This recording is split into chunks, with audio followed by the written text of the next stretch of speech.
Hello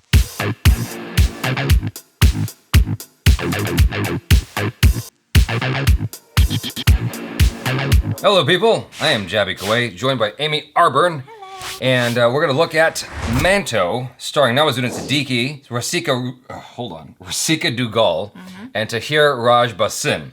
I kind of jumped into this prematurely, like, I know all the names, and then I didn't really know all the names. According to IMDb, the film is a biographical account of writer Saadat Hasan Manto's life and is set in 1940s India. That's a very interesting time for India. Yeah. So let's check this out.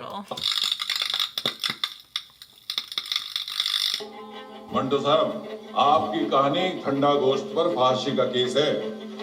मैं वही लिखता हूँ जो जानता हूँ, जो देखता हूँ। मैं तो बस अपनी कहानियों को एक आईना समझता हूँ जिसमें समाज अपने आप को देख सके।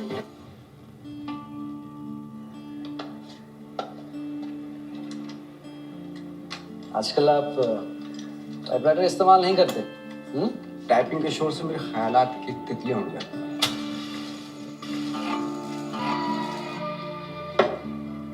तुम बेफिक्र रहो, मैं इतना लिखूंगा कि तुम भूखे नहीं मरोगे। यही तो फिक्र है कि आपके लिखने की वजह से ही हम भूखे मरेंगे।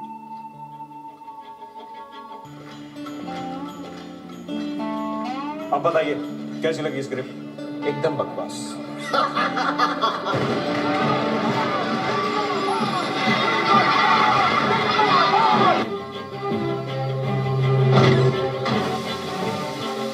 जब गुलाम थे तो आजादी का ख्वाब देखते थे, और अब आजाद हैं तो कौन सा ख्वाब देखेंगे?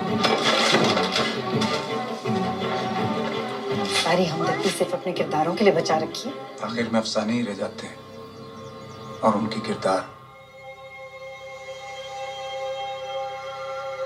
Not what I was expecting. Forgot to say this. The subtitles are provided by Akhil Bojadella. And yeah, thank you, Akhil. There was something a little bit off with the timing of the subtitles for us, so I was having a little bit of a hard time following what was going on. You said that. I was trying my best to like keep up and like kind of stitch where the subtitle went to what line.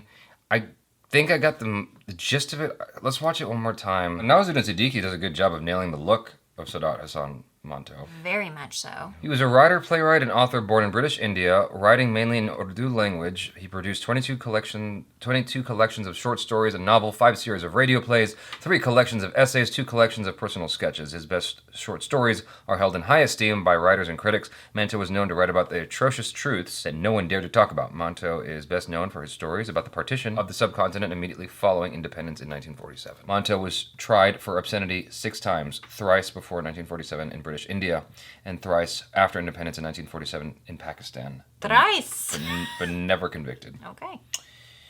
Wow. This is obviously a very interesting story about a guy kind of talking about being in the throes of this transitioning happening in, I guess, India. It was a rough time, and there's a lot of disparity in class, and he's just writing what he's seeing, like he said, and sometimes that's not cool. Sometimes you get in trouble for speaking the truth. Absolutely. That's a hard reality, you know, where they don't want you to do that and make things look worse than they are.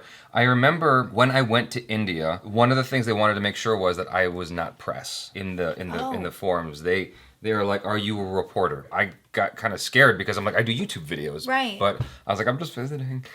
Yeah, it's just for fun. Yeah, exactly. I just want to meet my friends. And it kind of freaked me out. I didn't know what that was about. I don't know what the American forums say when you try to come to the States. Maybe they say the same exact thing and they don't want you saying anything anywhere else. But American media is kind of everywhere. And I don't know. It shows you like the level of control that higher ups were trying to exercise in an effort to suppress things, particularly probably from the British, where they don't want you talking about how messed up things are because of them coming in and just taking what they want and not helping out the people that they're taking from at all. I watched a video called Should England Pay Reparations or something like that. Dr. Shashish Tharoor, I think was his name. He went down the list of things that England did to India, and it was like, holy crap, like this is so bad. Well, this is so bad. Imperialism can be ugly. Yeah, exactly.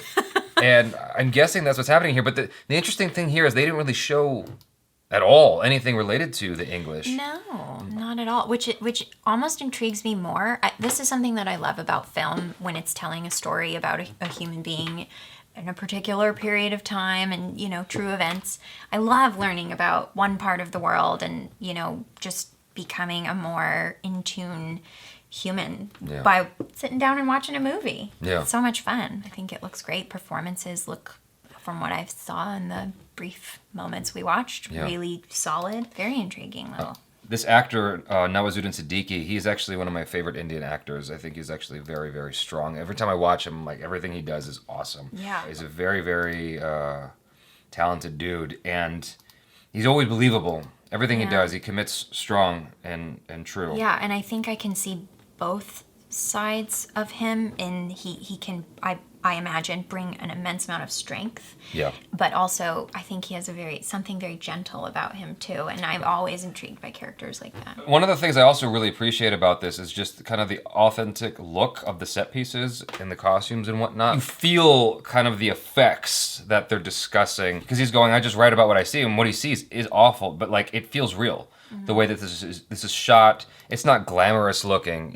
It feels like you're there the way it's done. Right. You know, it's not making it look pretty. It's just kind of shining a spotlight on this moment in time. Right. A lot of times when you, and I've heard, I haven't been to India myself, but I've heard it's such a colorful country. I mean, just in the food and the clothing and everything.